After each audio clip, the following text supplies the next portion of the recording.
Batuques e confetes. Bom, gente, estamos de volta aqui, né, nessa temporada pré-carnavalesca do Batuques e Confetes, nesse segundo episódio, que a gente ainda não decidiu se essa temporada vai ser semanal, quinzenal, mas vai rolar até o carnaval, sem intervalo. E, gente, a gente está gravando no Dia do Compositor. E eu acho que não tinha ninguém melhor pra gente receber hoje, que, assim, vocês sabem que eu e Gabi... A Gabi diz que não é vila, vou dar esse spoiler no início, mas eu acho que é só uma questão de tempo.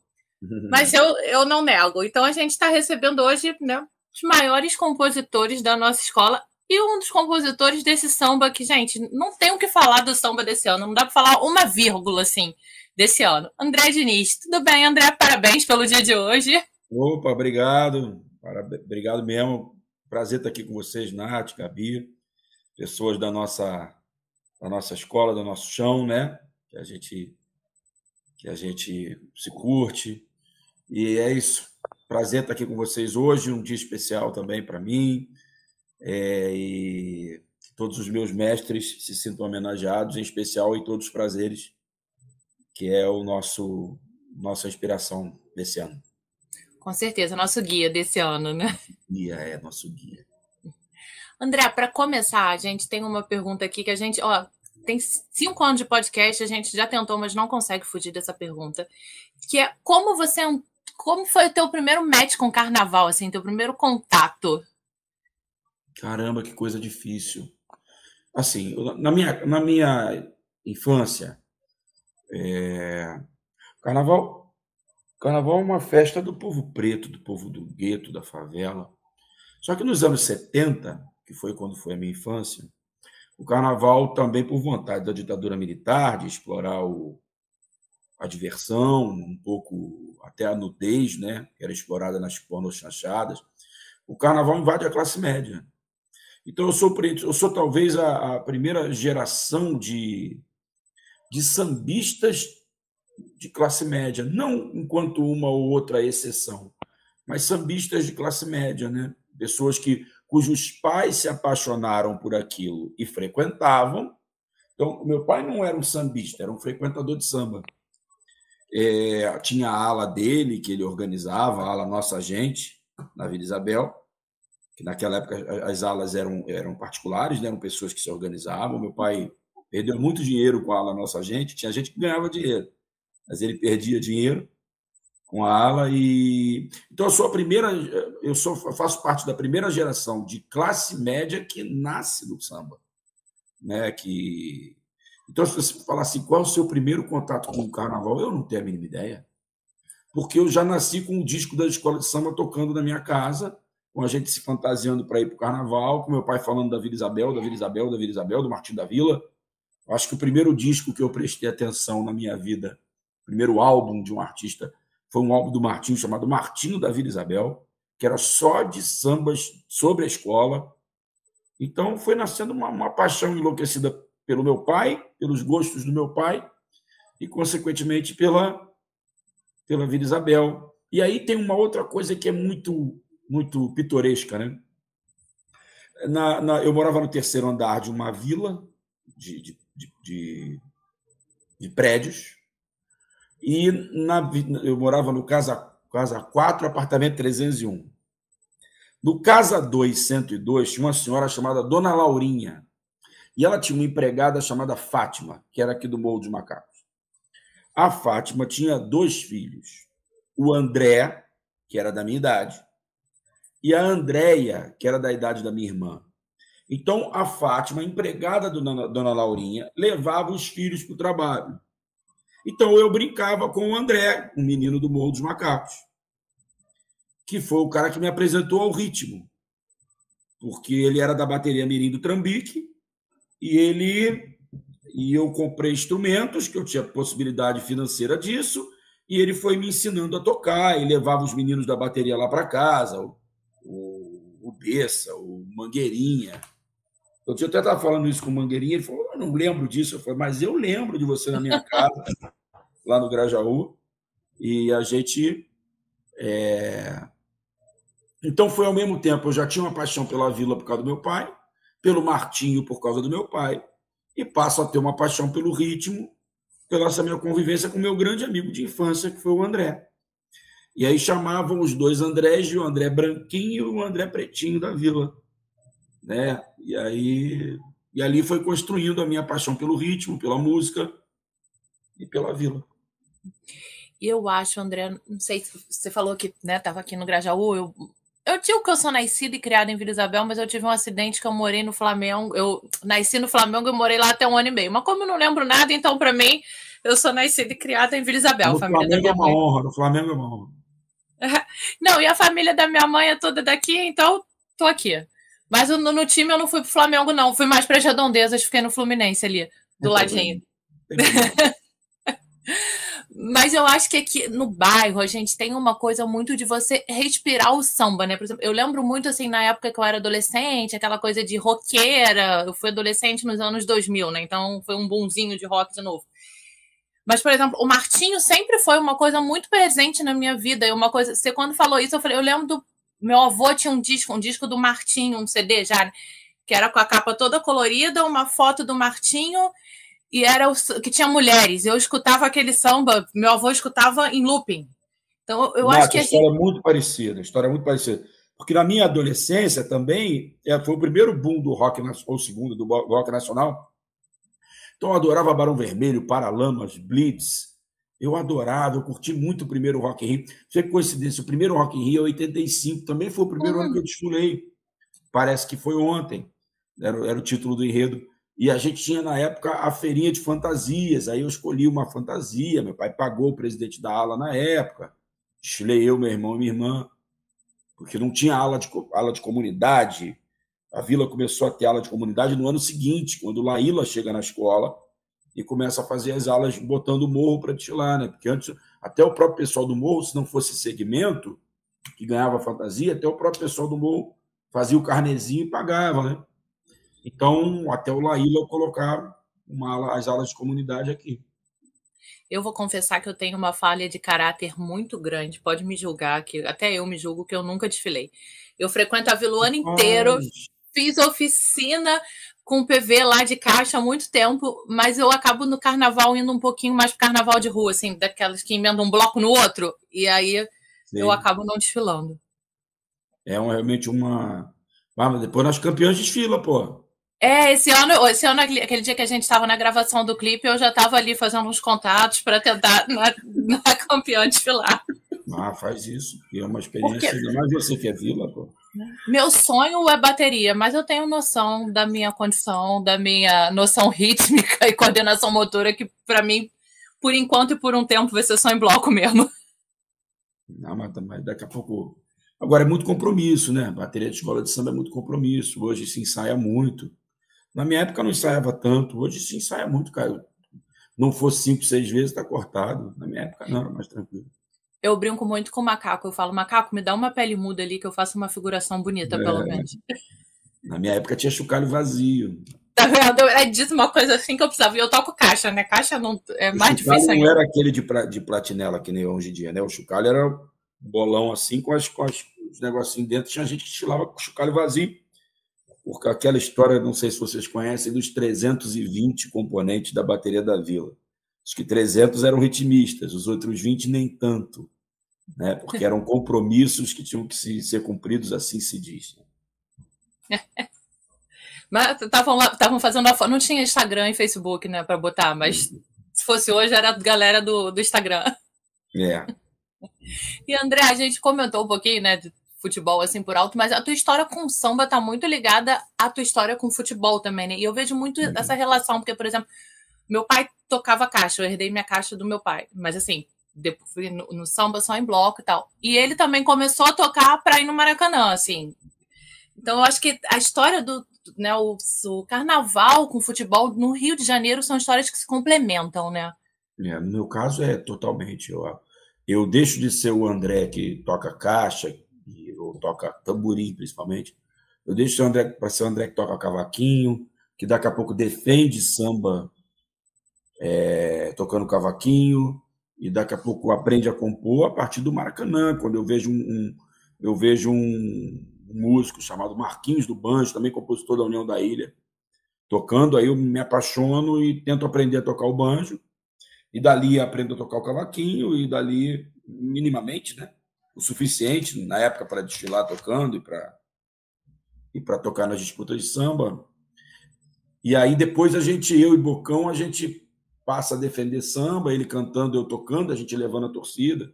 Então, é muito próximo a nossa relação com futebol-samba. E acho que até hoje, né? Até hoje a gente é muito chamado para podcast de futebol, porque a nossa amizade tem origem ali, né? Cara, sou amigo do Bocão desde 87, né? Vocês não eram nascidas, faltava tempo ainda. Não. Eu quase. Mas... Não, 87. Amigo mesmo de 88. Disputar samba de 90. Eu só disputo samba desde 90. Eu ia brincar, né, Gabi? Ele falou de Barão, é quase Frejá e Cazuza do samba.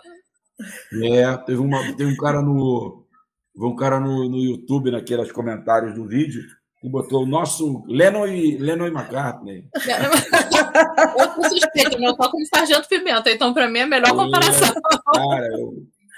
Cara, mas assim, o legal é que a gente é tão amigo, né? Que é insolúvel, uma parceria não dá para dissolver, a gente não vai. Nessa encarnação a gente não vai deixar de fazer samba junto, porque não vai deixar de ser amigo nunca, e somos muito importantes um para o outro, letra e melodia, né? Eu sou mais arrojado, melodicamente eu sou mais arrojado, ele é mais conservador, me traz um pouco para o planeta, sabe? Então, é aquele equilíbrio, né? Que vai dar um equilíbrio outro, né? E esse ano agora, com a chegada do Arlindinho, foi muito importante, assim, não só para refazer laços, né, espirituais, de famílias, mas também porque o Arlindinho tem uma coisa de genialidade do pai. Não vai ser o pai nunca, porque o pai é o Pelé, mas ele tem umas tiradas geniais. Nesse Samba da Vila, o Arlindinho é muito importante para o tamanho que o samba ficou, sabe?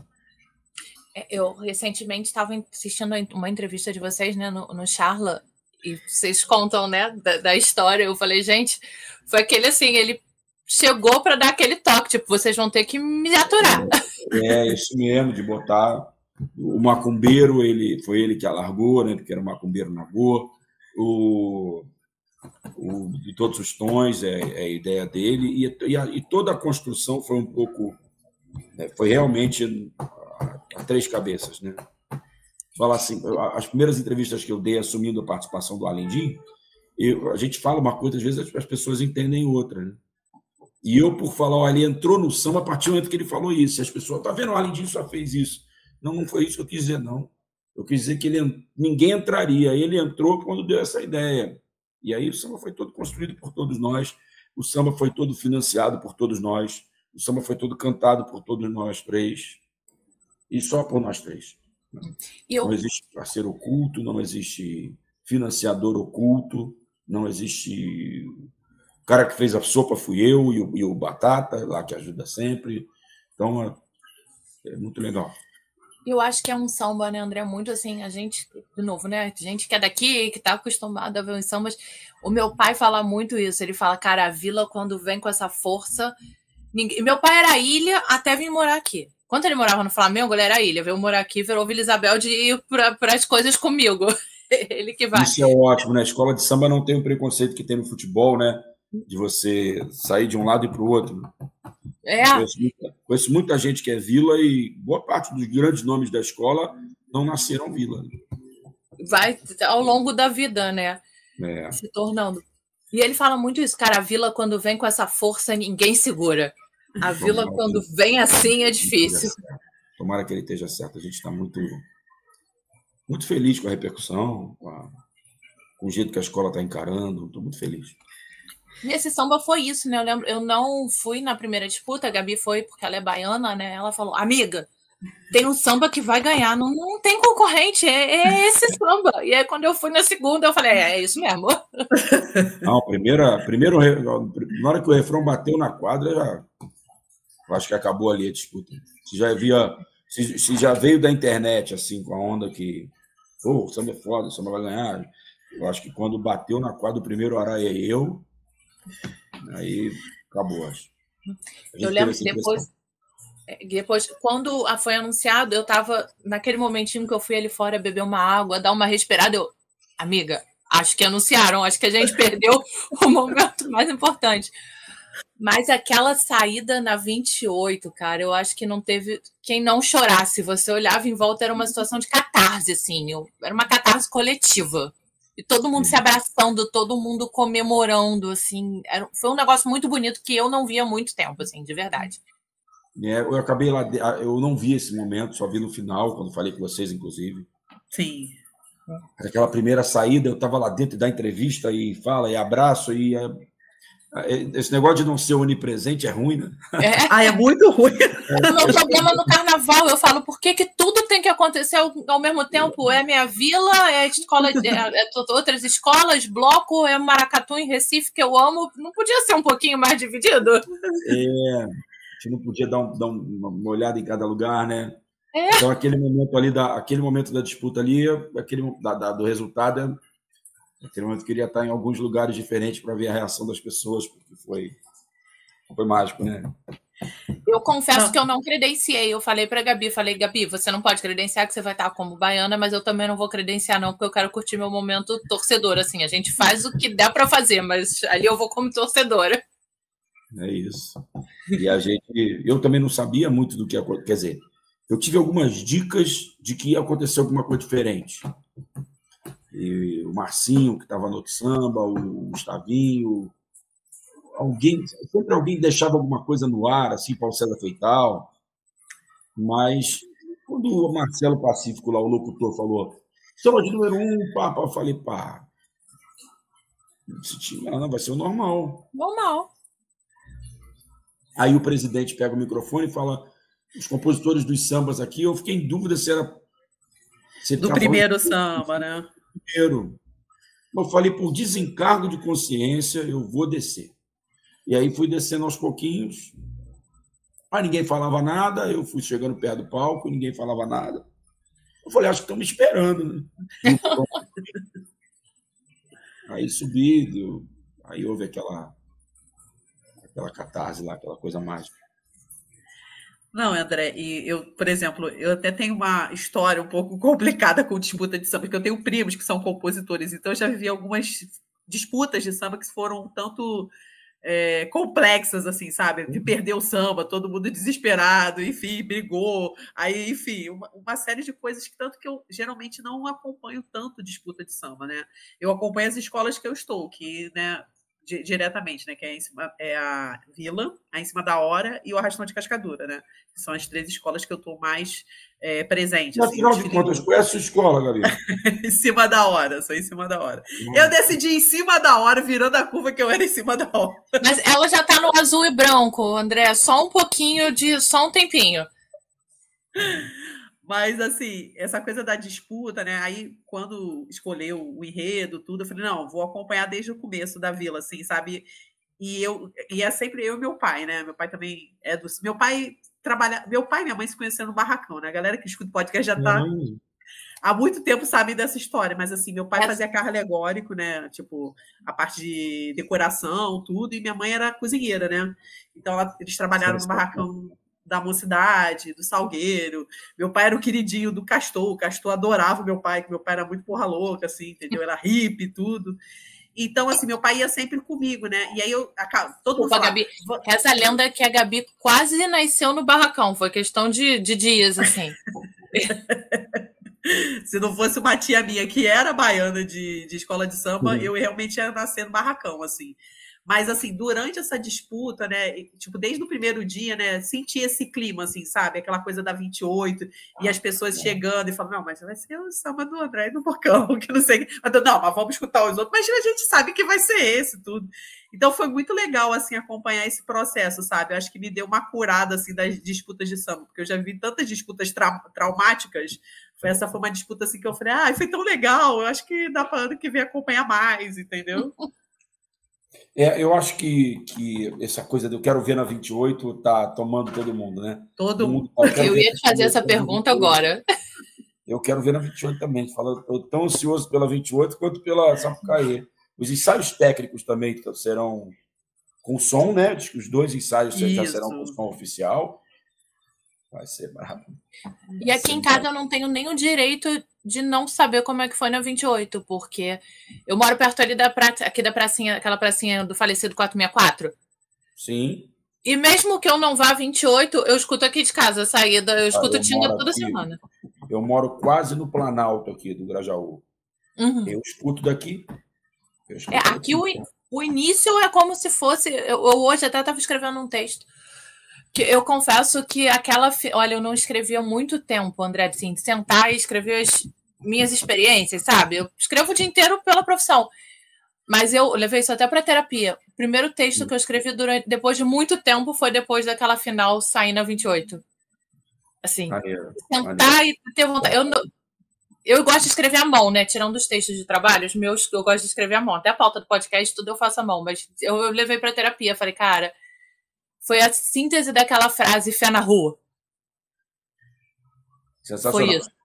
Mas é isso, esse samba está assim, conduzindo as pessoas, uma coisa meio uma energia, né? Esse samba está trazendo, é mais do que o samba, é uma energia diferente que está tomando a gente aqui. Tomara que isso se traduza em título, né? Mas a gente vai, mas o importante mesmo é aproveitar a energia enquanto ela estiver rolando por aqui. E eu vou estar no desfile das campeãs, gente. Ah, beleza. Vamos cobrar, né, Gabi? André, logo depois daquela entrevista que a gente fez contigo ali, né? Você falou que foi aquele momento que você saiu. Você falou que não sabia aonde esse samba ia parar. Eu vou repetir a pergunta para você agora, assim, passado já um tempo. Você tem noção de onde esse samba vai parar? Não. Agora que você está pensando, você está falando no assunto, pela primeira vez eu senti um medo assim de me frustrar em algum momento com esse trabalho. Mas acho que não vai, não. Eu não sei. Você sabe uma coisa que eu vejo? Eu tenho uma mania, eu converso muito isso com o Del Bruno, assim, que eu sou doida por Bethânia, né? E tem uns sambas que eu escuto, eu falo, esse samba na voz da Bethânia ficaria lindo. O São João Batista da Viradouro, eu acho que meu sonho é ver Bethânia gravando aquele samba. E eu acho que esse samba na voz da Bethânia ficaria maravilhoso também. A gente está para fazer uma visita que vai ser... A gente que vai querer filmar, a gente está para fazer uma visita ao Martinho. Eu acho que é a última bênção que falta, né, o samba. Então a gente está para... Com certeza. Já falei para ele, liguei para ele, Bocão ligou, na verdade. E aí ele não atendeu, quem atendeu foi a Cléo. E aí eu consegui falar com a Cléo que para fechar esse primeiro momento do samba falta a bênção dele. E você falou da gravação da Bethânia, eu também queria ver o Martinho gravando o samba. Também, com certeza. Também ia ser mágico. Eu confesso que no dia vou fazer aqui uma fofoquinha. No dia lá da gravação do clipe que a gente estava, né? Que eu tava quieta em casa, tranquila, num domingo. Aí essa mulher me liga que ela foi gravar o samba no bonde. Amiga, vai ter uma roda de samba na 28, desce aí. Eu fui, né? Eu vi a Dandara, nossa porta-bandeira, chorando no samba, assim. Foi um negócio que me pegou muito. Ela emocionada cantando samba. E aí? Neta do Martinho, né? E aí, como é que faz? Como é que para esse processo de todo mundo chora?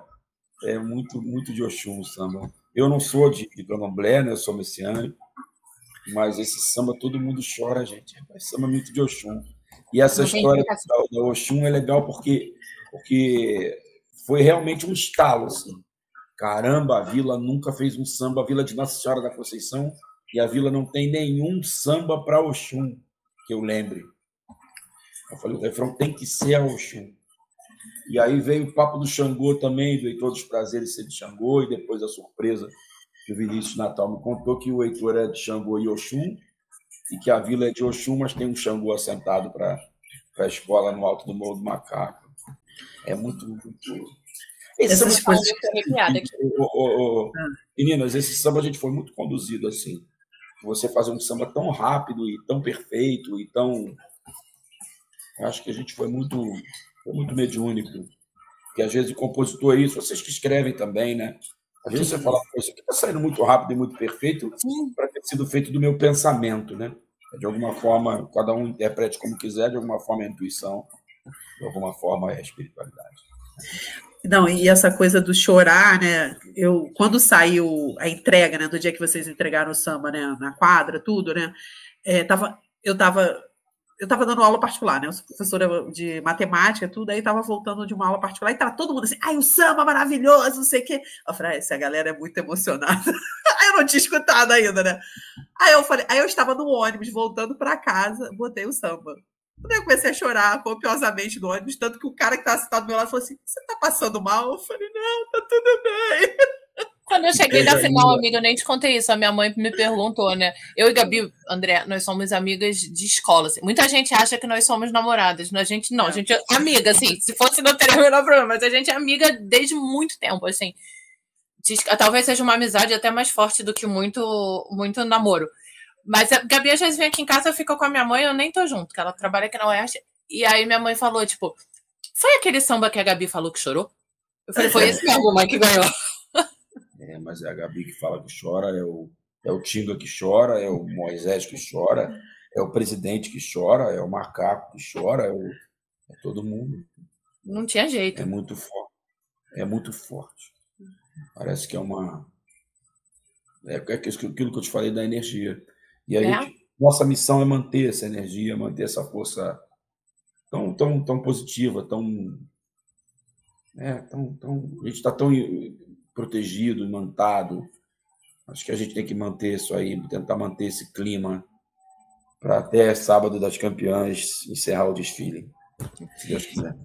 E André, a última vez que a gente se viu pessoalmente, né, foi na gravação do clipe que eu fui de Penetra.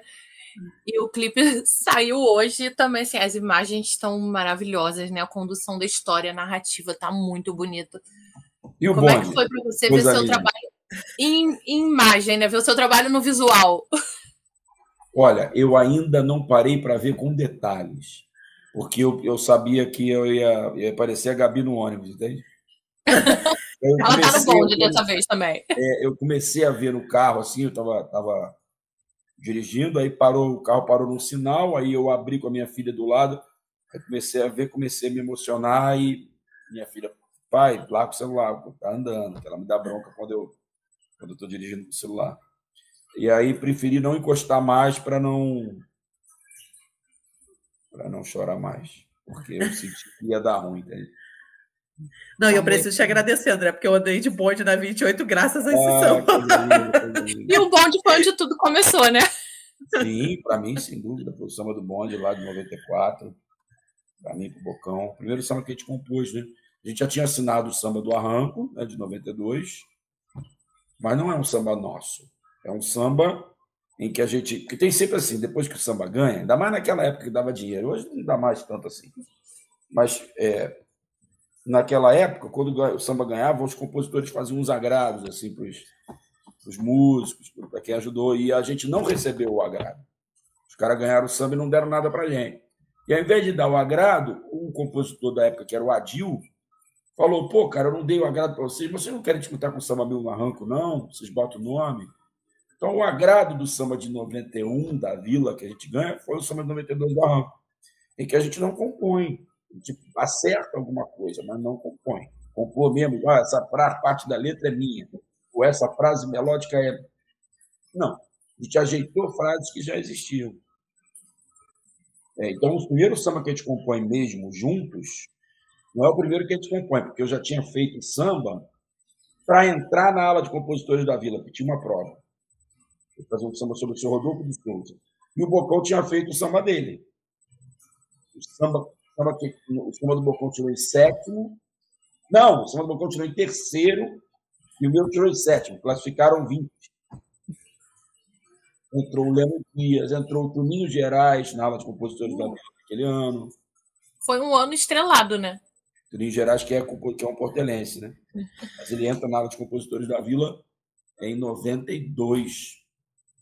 E aí o primeiro samba que a gente faz mesmo é o samba do bonde, como é que vocês devem ter ouvido por aí, foi meio acidente, não era para a gente fazer, porque acontece o atentado ao ônibus lá da torcida do Flamengo, o Bocão é queimado, então o cara que ia fazer o samba viaja com a família, então ao invés de ficar fazendo com a gente, então... E tem coisa que eu não contei lá no Charla, que quem começa a fazer o samba do bonde é o Bombril, somos nós. Éramos 3 parceiros, Bombril, Evandro e André. Quem começa a fazer o samba é o Bombril. A minha primeira não. Eu fiz uma primeira, mas o pessoal escolheu a do Bombril, que era melhor mesmo. E aí, no dia seguinte, eu não vou, e o Bombril faz o samba todo, sem a minha participação nem a do Evandro. Quando eu chego 3 dias depois, eu falo para o Bocão, olha, o samba está todo errado. Não é nada disso que o carnavalesco pediu, porque eu fui na explanação. E o que a gente vai fazer? Eu falei, eu acho que a gente tem que refazer. Aí a gente refaz o samba que o Bombril tinha feito, aí o Bombril leva no carnavalesco sem a gente saber, o carnavalesco condena o que ele tinha feito, aí ele volta desesperado, aí a gente mostra o que a gente fez, e aí ele vem corrigindo o que a gente fez. Então, começa com o Bombril, depois a gente faz a continuação, depois ele corrige o que a gente fez, e aí a gente sai ganhando tudo. Que é uma obra-prima aquele samba. Sensacional, que é o seguinte, Bocão, ele era de uma... A gente entra na aula em 92, 91. Não participa da disputa em 92, porque a gente tinha que cumprir estágio de 1 ano. O cara que acabou de entrar na aula de compositores, durante 1 ano não pode participar. Aí, em 93, eu tenho minha operação na cabeça. Eu tirei uns coágulos aqui. E aí eu tenho operação, não posso participar. E o Bocão entra numa parceria estrelada do Guibalá, que era seu Irani Olho Verde, presidente da aula de compositores, Serginho do Táxi, Mascote e Bocão, eram os 4. E eu não participo, porque eu estou proibido de ajuntamentos por causa da operação na cabeça. No outro ano, no ano do bonde, os caras chamam o Bocão de novo e falam, a gente quer continuar a parceria, e o Bocão fala, só vou se levar o garoto. Então, nós não seremos 4, seremos 5. E os caras não me aceitam. Caramba. Que coisa louca, né? Não, eu era um desconhecido. Aí os caras me Estão barram. arrependidos até hoje, com certeza. 2 acho que já são falecidos. Um já é falecido, com certeza. O outro não sei. Então, eles não me aceitam. Aí a gente continua o projeto com o Bombril. E de lá para cá nós ganhamos aquele mais 19, né? Sim. Bocão em acho que 18 ou 17. Lá no Charla eu falei 18, mas acho que são 17, porque o Festa na Rael também não está. Aí, no contexto do Charla, como o Martinho não queria o reformar, e falou que se não tivesse o reformar do Reforma Agrária, sim, ele saía do samba, a gente fez uma outra segunda, sem as coisas do Martinho, com coisas do Bocão. E eu não sei como é que era essa segunda parte. Eu sei que era muito bonita também. Eu ia te perguntar onde é que foi parar isso. Talvez no telefone do Leonel existisse. Porque era ele que gravava. Mas existiu uma segunda parte sem o Martinho e com o Bocão. Eu falei, cara, o Martinho vai sair, tem que o parceiro de peso aí. Aí ele falou, não, se tiver que entrar, eu entro. E aí o Martinho fica e a gente nem nunca cantou para o Martinho, sabe? Não, e a gente vê como a vida é uma coisa... Gente, depois de minha garrafa de vinho, eu já estou filosofando. Mas a gente vê como a vida é uma coisa que gira, né? Você que começou ali, escutando o Martinho, tudo, compondo um samba com o Martinho, né? Também é uma coisa muito doida. Não, assim, eu começo como fã do Martinho. Na adolescência, quando começa a tocar banjo, eu viro muito fã de Arlindo e Jorge Aragão e Arlindo Cruz. Tinha uma música do Jorge Aragão com Arlindo Cruz que chama... Ah, meu Deus. Um Samba de Amor, acho que é o título da música, não sei se vocês conhecem. Um samba de amor, não depende só de inspiração, você vai me dar razão. Eu sou péssima de nomes, mas agora que você falou, você conhece. A primeira eu consegui fazer, a segunda eu fiquei sem amor. Sabe o que Arlindo Cruz me falou? Cara, teve um dia que eu estava no Arlindo, e o Aragão e o Arlindo cantando a música. E assim, eu bobo, de boca aberta, não estou acreditando que eu estou aqui, cara. Então, assim, a vida me pregou essas peças, né? Eu nunca imaginei que fosse virar compositor da Vila, muito menos fazer samba com o Martinho, virar 20 vezes. Eu ganhei o primeiro, eu falei, eu não entendi, mano. Verdadeiramente, quando a gente ganhou o primeiro samba, eu não entendi o tamanho daquilo, não. E a gente continuou acreditando que não sabia fazer e foi trazendo parceiros para fazerem para a gente. No final, a gente fazia mais. Então, a gente foi, sei lá, a vida foi pregando peças na gente e virou isso aí desse tamanho. E vai no Maracanã tirar foto, passa na quadra da Vila, as pessoas agradecem, tiram foto. Muito maneiro. Eu acho muito legal isso, né? Porque tanto você quanto o Bocão viraram pessoas da comunidade. Eu vendo o Charla esse final de semana com meu pai, com meu irmão. Eu lembro do meu irmão falando assim: são esses aí que são os caras do samba que tá todo mundo falando? Pô, eu conheço eles da 28. Eu acho que conhecer da 28 é uma coisa muito boa, né? Eu conheço da 28. Nós somos compositores que viraram da comunidade. Nós somos gente da comunidade que virou compositor, né? Exato. O moleque que ia com o pai, que tocava na bateria, que depois começou a tocar cavaquinho de graça para todos os sambas. Eu tocava todos os sambas. Deixa eu dizer, 15 sambas na disputa, eu tocava os 15 sem ganhar nada, sem ser do carro de som. E aí depois começamos a ganhar, virar os queridinhos, assim. Depois começamos a ganhar tanto que viramos os inimigos de alguns. Né? Muita gente torcia a cara. Mas acho que... E outra coisa, a Vila... A comunidade também tem um entendimento assim, de que a gente faz samba em outras escolas, né? A maioria das vezes sem assinar, mas eles entendem que também é profissão. Eles não deixam de nos ver como pertencimento, porque a gente precisa fazer. Cara, teve uma época que a Vila estava no grupo de acesso e a gente emplacou 3 sambas no Salgueiro seguidos, né? Ou melhor, 4 em 5 anos. Cara, o pessoal da Vila falava: pô, a gente está ganhando no Salgueiro, sabe como é que é? É isso. Então, assim, eu acho bacana essa construção. Esse samba veio para coroar tudo, né? Acho que nada mais. E assim, acho que é uma junção de fatores. É o Vinícius como enredista, os carnavalescos.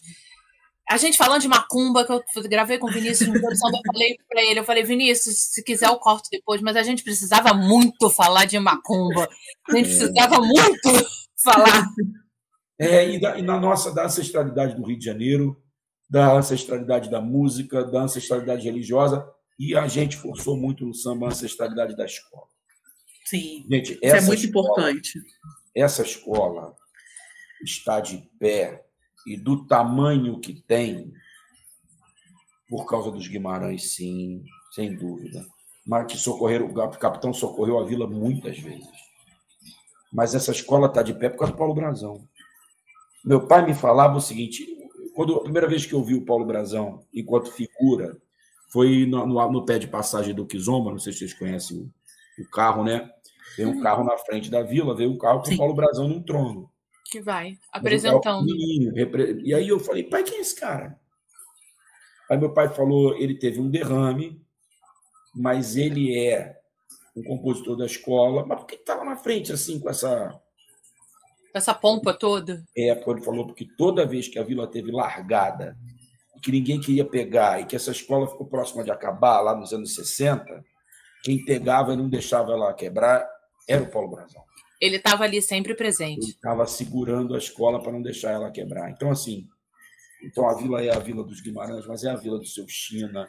E a gente viu a família do Seu China tão agradecida, a família do Paulo Brazão tão agradecida. E a gente fez questão de colocar lá na terceira passagem do samba, lá no vídeo, no nosso vídeo, né?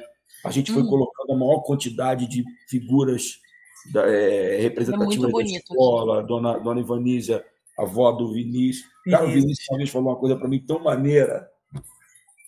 Ele falou: André, eu gosto muito de você.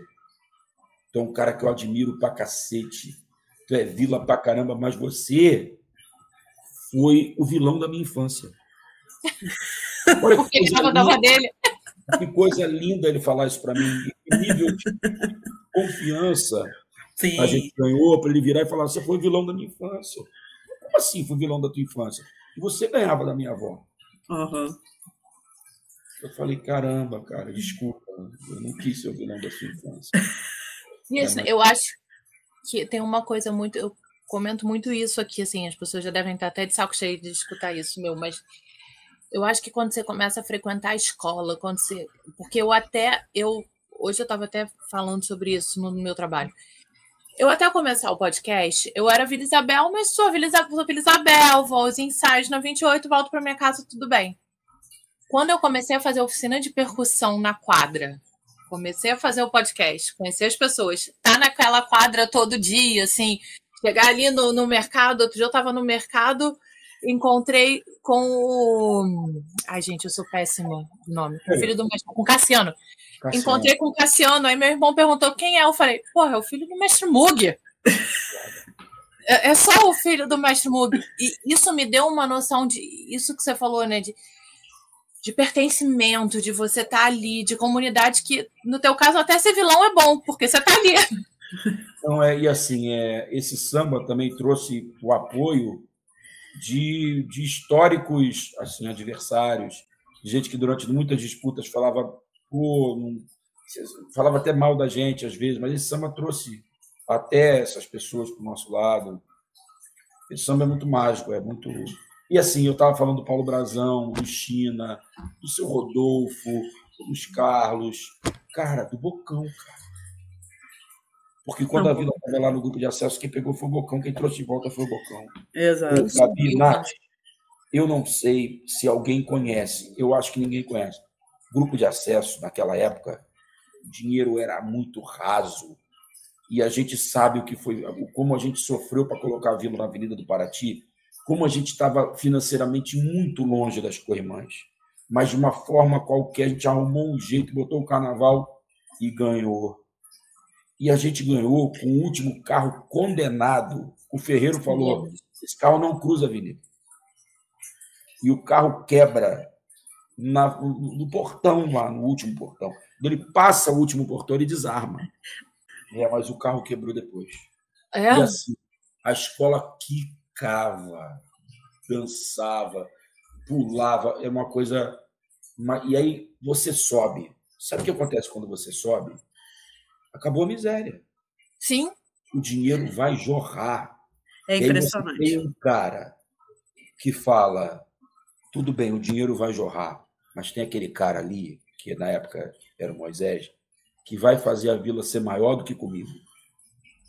Na época, o Moisés também apoiado pela família Guimarães. Então, assim, e aí o cara fala, eu vou entregar a escola, e eu posso já ouvir muita besteira em relação a isso, e eu posso garantir que entregou a escola a custo de amor, a custo de entregar a escola para a escola ser maior. Então, assim, cara, essas pessoas... Acho que eu merecia um pouco essa história de samba, tudo que está acontecendo, mas essas famílias merecem mais, o Bocão merece mais. Eu acho que... E estão todos ali presentes, né? Vocês fazem questão de citar todos, isso é muito bonito. Assim. Eu lembro que você falou do Moisés, eu lembro do Moisés na 28 distribuindo o samba enredo para as pessoas cantarem nos ensaios da 28, assim, de você falar, tipo, aquele é o presidente. E tá todo mundo, de alguma forma tá todo mundo dentro, e o Moisés novo tá dentro, o Moisés nosso diretor de carnaval, e o Fábio tá dentro. A escola é um brinco hoje, e se a gente vai trazer algum pertencimento a mais para a escola, ou trazer um pouco as pessoas olharem e falar, olha a Vila aí. Então, a gente está aqui para isso. A gente quer reconstruir os unidos, né? Que o Leonardo... Sim. Mas a gente quer ser, de novo, os espaços unidos de Vila Isabel, né? Queremos. As pessoas daqui que estão juntas.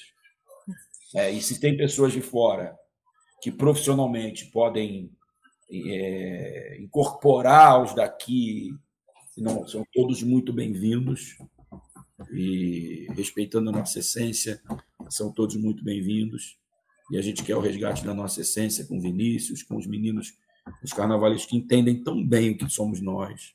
Sim.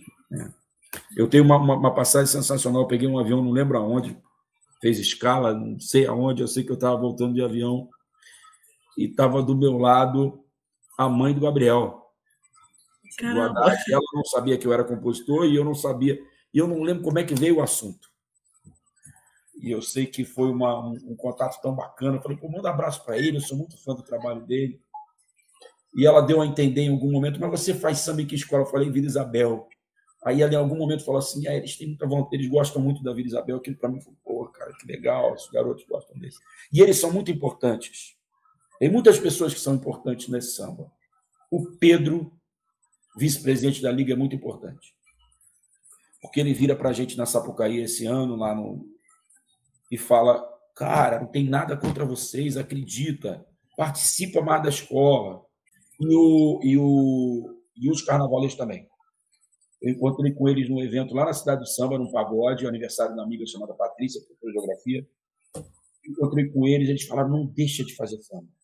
Eu tinha muito fã do teu trabalho, do Bocão, eu tinha fã de vocês. Perdeu, sabe? E assim, não sei se estou falando demais, não estou deixando vocês falarem. Claro que não, é para você falar mesmo. Mas tem uma a gente está aqui toda semana. Você? Ninguém aguenta mais a gente. Eles falaram isso e eu, em determinado momento, falei para o Bocão, falei, cara, vamos nos divertir. Porque essa coisa da sequência de vitórias foi trazendo um sentimento horrível, que não é o sentimento de que lindo eu ganhei o samba. É que droga, aliás, que bom ainda não foi dessa vez que nós perdemos. Entende? Então, assim, que era todo mundo querendo ganhar a gente, e a gente ia ganhando, e ouvindo besteira. As nossas vitórias foram muito ajudadas pela mudança constante de presidente da escola. Porque entra um novo presidente que não tem rabo preso, ele vai dar para o melhor samba, e a gente ganhava. Aí troca o presidente, aí o novo presidente fala, a gente agora vai descansar. Não, vocês têm que fazer. Pô, agora que eu cheguei, vocês não vão fazer? Tem que fazer, se for o melhor, vai ganhar. Então, a gente foi acumulando vitórias com...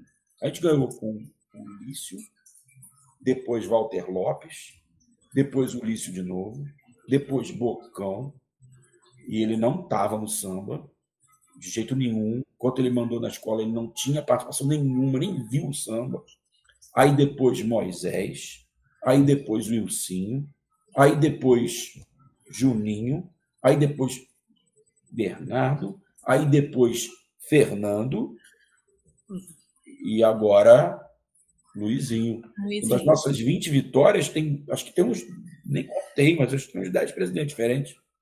Acho que a gente só... Luciano, ganhamos com o Luciano. A gente só anulou com a Beta, que ficou um ano só, e a gente fez um samba lindo com macaco branco, mas perdemos. Então, assim, a gente mudou o sentimento desse samba aí. A gente falou, não, vamos fazer por amor à escola, vamos fazer pela nossa parceria, vamos fazer pelo Heitor dos Prazeres e vamos fazer para se divertir. Vamos curtir aquilo ali. E botar nosso sentimento em tudo. Botar o sentimento na cerveja que vai lá. Vamos nós no mercado comprar cerveja. Eu vou fazer a sopa de ervilha. Quem vai comprar lógico que sempre com ajuda. Gente, eu perdi essa sopa de ervilha. Eu sou a louca da sopa de ervilha. Estou arrependida aqui de não ter ido lá tomar sopa de ervilha.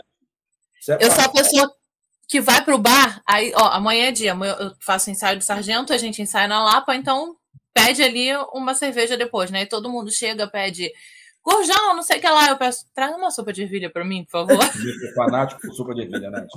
Eu nunca achei que eu fosse achar alguém tão fanático quanto eu. Então, nós somos fanáticos de sopa de ervilha. Vou cobrar essa sopa de ervilha, hein? Beleza, vou fazer. E foi todas as semanas teve sopa de ervilha, a exceção da primeira. Eu ficava ali na porta da escola, encontrava com a Gabi, entrava cedo e tal. Teve um dia que eu levei minha estagiária pro quê? Foi semifinal, né, amiga? Não, quartas de final. Acho que foi. Ela nunca tinha ido a um samba na vida, ela é de Saquarema. Tinha visto uma vez a bateria Mirim de Salgueiro tocar porque eu levei. Eu falei, vem cá que você vai a um samba. Vai a um samba bom. Não vai, agora você já tem escola. Então, eu acho que esse sentimento todo colocado no trabalho desde sempre, e o amor enlouquecido por essa escola, tanto da minha parte quanto do Bocão, acho que é isso que está construindo isso tudo. Você sabe que nessa reta final agora de escolhas, eu estava na final em algumas escolas sem assinar e procuro manter isso em certo sigilo. E aí, porque é combinado com o compositor lá de eu não botar o nome, então o combinado é combinado. Sim. Até porque se eu assumir que é meu, o nome dele passa a não ser mais importante, o meu é que passa a ser importante, né? Passa a ser o samba do André. Por mais que o cara tenha me ajudado, ou ele tenha feito e eu tenha dado os pincelado. Na reta final, estava até torcendo para perder alguns. Ah, meu Deus, só tem que perder esse samba aí, porque esse samba aqui vai fazer essa escola mais perigosa. E aí, graças a Deus, perdi alguns. E tem o samba lá da Niterói, né? A gente tá. Eu tô assim, Gabi, a gente não pode esquecer de falar do Lula, mas o papo tá tão bom sobre a Vilas, mas a gente não pode esquecer de falar do Lula. O papo do Lula foi maravilhoso. Ó. Terceira vez que eu encontro o Lula. E terceira vez que eu converso com o Lula, lógico que ele não lembra, ele atende pessoas o dia inteiro. Se eu não, os meus alunos de 20 anos atrás, se eles não se identificarem, eles mudam de cara, né? Mudam de fisionomia, aquele garoto magrelo fica magrelo, cabeludo fica gordinho de barba, né, e careca.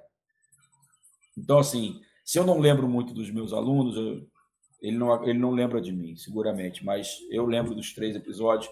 E foram 3 episódios com muitos ensinamentos lá no Palácio da Alvorada dessa vez, na quadra da Tijuca, quando eu tive a oportunidade de pegar o microfone e falar coisas para ele, desculpa, 2022. Foi um pouquinho antes da eleição, não foi? Foi antes da eleição mais importante da história contemporânea do país. Com certeza. Vi de tudo que aconteceu após a eleição, né? Até o 8 de janeiro. Sim. Então, assim, eu tive a primeira experiência, eu tinha banda de samba, né? Então, eu toquei no comício do Chico Alencar, uma candidatura a prefeito, vocês não eram nem nascidos. E aí eu vi a Cinelândia toda vaiar o Lula. Todo mundo do PT. Porque o Lula não tinha... O PT do Rio queria a candidatura do Chico Alencar e o Lula queria o acordo com o PDT para lançar um candidato só. E a Executiva Nacional, o Lula, o Dirceu, meio que sabotaram no início a campanha do Chico. E o Chico veio de 5 para 6, de 6 para 10, de 10 para 12, de 12 para 18, quase que o Chico chegou no segundo turno. Então, no último comício ali na Cinelândia, na hora que o Lula... Boa noite, companheiros do PT do Rio de Janeiro. Tomou-lhe uma vaia. Ele deu 4 porradinhas no microfone, pediu desculpa a todo mundo por não ter acreditado na força da militância e do quanto a militância podia ter virado o jogo, que ele estava errado, que se por acaso viesse a vitória do Chico Alencar, que seria por nosso mérito, e se viesse a derrota do Chico Alencar, seria por culpa dele. Eu falei, caralho, o cara do tamanho que ele tem falar isso. Então, o Lula é a grande impressão que eu tive na hora e meia que eu fiquei com ele lá no Alvorada, ser humano, muito ser humano. Muito agradecido pelo samba. Porra, beijou minha mão, cara. Você viu a Janja falando, quando ela visitou ontem o barracão da Niterói, que ele tá viciado no samba, né? Amém. Nossa Senhora.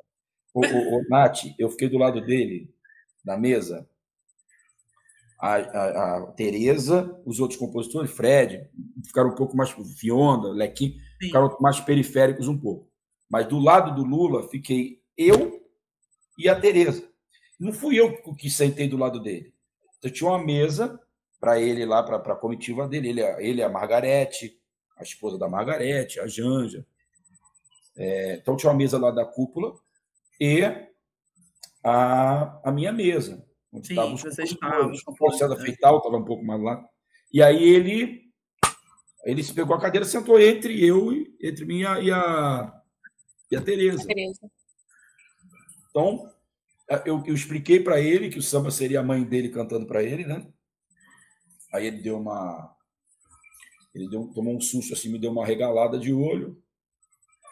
Aí ele pegou a letra, puxou a letra para ler. Aí a Tereza teve a petulância de tirar a letra da mão dele e falar, não, você não vai ler só. Você pode até ler, mas você vai ler ouvindo. Nossa. É lógico. E aí nós começamos a cantar e quando chegou na parte, eu vi brilhar a estrela do país, choro de Luiz, a luz de Garanhuns, lugar onde a pobreza e o pranto se dividem para tantos e a riqueza multiplica para alguns. E vejo nos olhares dos meus filhos, quando chegou ali, ele claramente balançou. Sim. Deu aquela marejada. Atrás do amor e dos meus sonhos. Peguei os meus meninos pelos braços. Brilhou o sol da pátria incessante para o sonho. Retirante, te levei, Luiz Inácio. Ali ele descontrolou e ele pegou a mão da Tereza e beijava, e pegou a minha mão e beijava, e pegava a mão da Tereza e beijava. Quando ele terminou de ouvir, ele ficou tentando falar, sem conseguir, uns 3 minutos. Ele tentava, com a cara vermelha pra caramba, e ele tentava falar e não conseguia, e desculpa, eu não vou aguentar, desculpa, eu não vou aguentar. E aí contou a vida dele todo, contou o quanto a mãe era sensacional, o que a mãe, tudo que a mãe ensinou para ele. E conversou com a gente de Trump, de relação com o Congresso, da infância, da relação com o pai, da ditadura, Cara, nós éramos só uma meia dúzia de compositores com o presidente carnavalesco e a comitiva da escola lá. E ele contou coisas lindas, ele nos atendeu de forma muito digna. Eu era só o André Diniz, mas eu me senti o Chico Buarque ali. Imagino.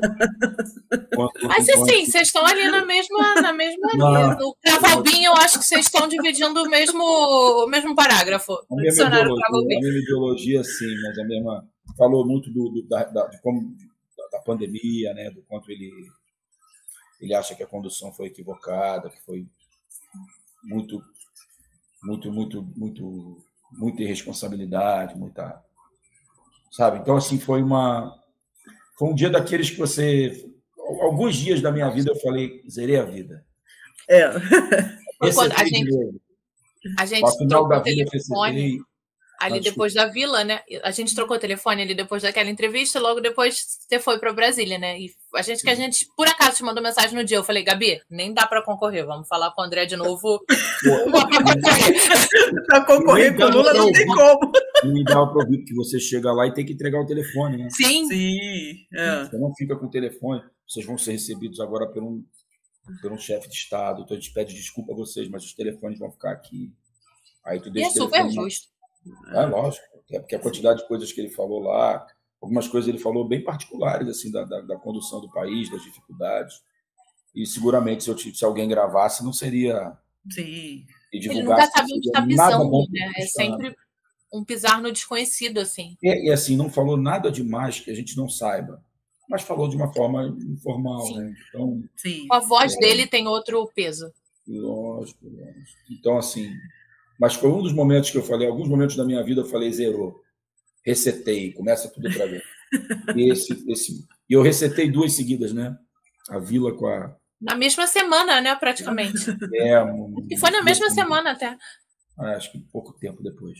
Umas 2 semanas depois eu já estava resetando outra vez. Mas é um sonho isso aí. Tomara que a Niterói faça um desfile mágico, sensacional, e tomara que até lá a gente consiga convencer algumas dessas pessoas que não entendem o quanto é meio esquisito você estar rezando para pneu e tentando fazer contato com extraterrestre. Exatamente. Está dizendo que vai comer cachorro na ceia de Natal, que eu já te vi isso. Olha, você não fecharam. Gente, não fecharam a tua igreja. Não, gente, sai, né? Assim, se foi a esquerda que fez o 8 de janeiro, vocês estão pedindo anistia por quê, cara? Deixa o pessoal da esquerda na cadeia, pô. E se vocês não são culpados, por que vocês estão pedindo anistia, gente? Só pede anistia quem é culpado. Então, será que a massa que ainda acompanha não dá para perceber, não, cara. Os caras estão dizendo que foi a esquerda que fez, mas eles estão pedindo anistia. Então, não foi a esquerda que fez, pô. Assim, a gente tenta um pouco de racionalidade, algumas... Vocês passam por isso também, de você ir conversando com a pessoa vai falando as coisas, vai falando, cara, não acredito nisso, que a pessoa está falando isso. Então, mas tomara que até o carnaval isso já tenha diminuído mais um pouco, que as pessoas estejam um pouco mais doces. E eu acho que, assim, eu fui no dia da apresentação, né? Porque com essa coisa de... Aliás, amiga, eu vou te cobrar aqui, tá me devendo a camisa. Calma, eu vou te entregar. Eu credenciei, né? Aí Nath não pôde ir, aí fui eu e meu irmão, né? Aí, né, eles deram a camisa, tudo, né? E aí viver aquilo ali, né, no no encontro, né, preparado para aquilo. E o Emerson se jogou, assim, até fiz uma entrevista com ele. Eu falei, cara, Emerson, você se joga, assim, sabe? Ele subiu na cadeira e não sei o quê. E é muito legal isso, assim, sabe? Eu acho que a galera Emerson, merece, assim, né? Assim, eu acho que as pessoas... O Emerson, ele é um cantor que a gente precisa entender que as pessoas têm estilos. Exato. Então, assim, acho que as pessoas, às vezes precisam ouvir um pouco mais o Emerson com o ouvido de quem está ouvindo. Você não está ouvindo o Richa, cara. O Richa é o Richa. O Jamelão é o Jamelão. O Vander Pires é o Vander Pires. O Quinho é o Quinho. O Carlinhos de Pilares é o Carlinhos de Pilares. O Emerson é o Emerson. Então, são estilos diferentes. E eu acho que o Emerson faz falta ao desfile. E que bom que ele vai estar no desfile outra vez, com a irreverência dele, com um pouquinho de Quinho, com um pouquinho de Celino, né, do tio, e acho que ele é muito importante para a festa, e que bom que ele vai estar na festa, que bom que ele vai cantar um hit, né, porque acho que vai chegar na avenida em todas as passeatas e qualquer coisa de esquerda vai tocar o samba da Niterói, então ele vai chegar com muita gente a favor. Eu acho que tem muito cara de samba que vai pegar na rua. Opa, tomara. Aquele samba que pega nos blocos ali, sabe? Acho que politicamente adoro que pegue nas ruas e financeiramente também. Dos dois sentidos. Muito útil e agradável. Pô, quanto mais tocar, mais a Isabel, aqui, minha filha, agradece. Papai Noel será mais feliz. Com certeza. André, olha, o papo tá bom demais, mas assim, a gente, né... Na verdade, eu vou te contar a real. A gente chama as pessoas aqui e elas caem num golpe, entendeu? Porque aqui é basicamente aquele primeiro contato com a pessoa. Tudo bem que a gente se encontrou lá na vila, né? Mas aqui a gente tem esse bate-papo, né? Que a gente conhece mais, tudo, troca, tudo, né? Porque agora a gente vai se encontrar sempre, André. Principalmente na 28. Estamos na contagem. Também, o dia que vocês quiserem outro encontro, marcando com antecedência, e me lembrando que eu vou marcar. E vou esquecer. Não, relaxa. A gente aqui é o famoso golpe tá aí, cai quem quer. É isso. Então eu caio. Com sopa de ervilha, por favor. Opa. Dessa vez a gente faz aqui. Vai ser um prazer. André, então a gente queria agradecer, né? Nada, e deixar esse espaço final, assim, se você quiser deixar um recado, ou para o pessoal da vila, ou enfim, para os seus parceiros, o que você quiser, esse espaço final é seu e a gente se encontra na 28, com certeza. Pro Lula também, se quiser, a gente não garante que ele vai escutar, mas quem sabe. Eu acho que pro Lula, obrigado por insistir, né? Porque muitos de nós desistiu. E às vezes desistiu até dele, mesmo com tanto legado que ele deixa para o país. Eu gosto de brincar, às vezes, meus alunos me perguntam o que eu acho, eu falo que eu não tenho que achar nada, porque eu sou um profissional. E aí, quando eles começam a me provocar mais ainda, eu falo, gente, vocês sabem quem foi o presidente do Brasil que criou mais escolas? Desculpa, escolas técnicas e universidades. Aí eles, quem? Quem? Eu falo, foi o Lula. Sabe quem foi o segundo colocado? Aí eles, quem? Eu falo, todos os outros juntos. Então, são números assim, as realizações do Lula no país são assustadoras mesmo, né? Daqui a uns 50 anos, se esse planeta tiver de pé depois de Trump se bem que o Lula vai adoçar o Trump. Então, assim, o Trump já está dizendo que deu química. Então, se esse mundo ainda estiver de pé com o Trump e Putin e Netanyahu e essas figuras por aí, se o mundo ainda estiver de pé daqui a 50 anos, os historiadores vão ter muito prazer de contar o que foi esse tempo. Esse nosso tempo não foi o tempo que a gente esperava, né? Por causa de toda a estrutura que existe no país. Lógico que eu, da educação, esperava muito mais, em especial pelo ensino mais básico. Lógico que a gente esperava mais ainda da saúde, mas com todos os limites que a nossa política oferece, foram tempos de muitas realizações. Então, Lula, obrigado por não desistir, porque alguns de nós desistimos, inclusive dele. Meus parceiros de sempre, obrigado pela compreensão de que esse ano tinha que ser só Rebocão.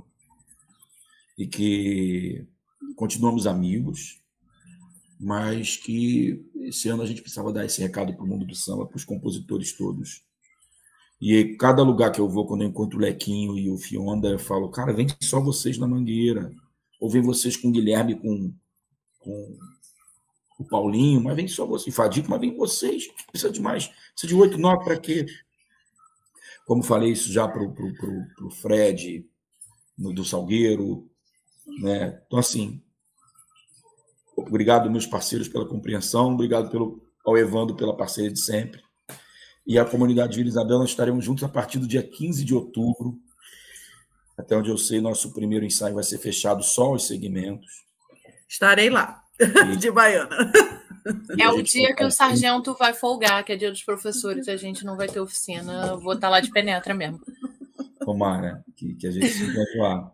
E aí, eu acho que o recado que a gente vai dar é: não vamos deixar essa energia, não vamos deixar qualquer coisa que seja até a sede pela vitória, que tem que ganhar. Não. A gente tem que manter a nossa missão de conduzir esse espírito, as energias para o espírito do Heitor dos Prazeres, mostrar a obra dele e continuar a nossa missão de cada um no seu, a baiana, a passista, o diretor de bateria, fazer o mais caprichado possível para todo mundo, um pelo outro e todos pela mudança da energia, perpetuação dessa energia na escola e a mudança da energia da cidade. Tem um Fred, e daí do país, do mundo, quem sabe, tem um texto do Fred Soares, em que ele fala que a quadra da Vila Isabel naquele dia era a energia que essa cidade precisava. Com certeza. E tomara que aquela energia que estava ali vá se espalhando e a gente consiga fazer com que a arte... Eu sou de uma religião que a gente diz que a arte de alto nível eleva o espírito, né? Então, tomara que esse samba, sem querer ser pedante, dizer que esse samba é arte de alto nível, acho que é. E tomara que cada nota musical dessa, cada entidade entoada, cada antepassado cantado, recebam essa energia toda e que essa energia chegue a Sapucaí, ao mundo. E é lógico que se a gente puder pedir mais uma coisinha, botar uma estrelinha aqui que a gente está merecendo. E eu acho que, André, acho que é muito essa sensação, assim, eu que desfilo, né, eu desfilo de baiana desde 2010, assim, e eu sempre falo muito sobre isso, assim, que a gente tem que curtir o processo. É óbvio que a gente tem um campeonato, disputando tudo, tem aquele momento do desfile e tudo, mas acho que a gente tem que curtir até chegar lá, porque ali é só um momento, né, é um momento muito importante, né, afinal, né, todo mundo está lutando por aquilo ali, mas a gente tem que curtir todo esse processo, esses encontros semanais dos ensaios, você trocar com as pessoas, você conversar, e isso alimenta a gente, entendeu? E chega naquele ápice que é o desfile, né? Mas eu acho que a gente tem que curtir esse momento, e eu acho que esse samba dá cada vez mais, assim, esses momentos, né? Esse clipe que eu gravei, tudo, as eliminatórias, foi muito isso, sabe? Eu tô curtindo esse pré-carnaval, entendeu? Parece que é o carnaval mais alongado, entendeu? Porque eu tô sentindo isso, sabe? E eu acho que espero que continue nesse clima, né? A gente, a partir do dia 15, né? Se a gente segurar esse sentimento, a gente só tem que passar na avenida, que essa energia toda vai chegar em todo mundo e vai ser lindo. Com certeza, André. Com certeza. Então, gente, olha, terminamos por aqui. Voltaremos semana que vem, daqui a 15 dias. Fica aí o mistério, né? Então, quem não segue ainda o nosso canal, só seguir, curtir, compartilhar tudo. E a gente se vê no próximo episódio. André, a gente se vê no dia 15, então. Beijão. Com certeza. Beijo, gente. Prazer, beijo, tá? André. Prazer, obrigada.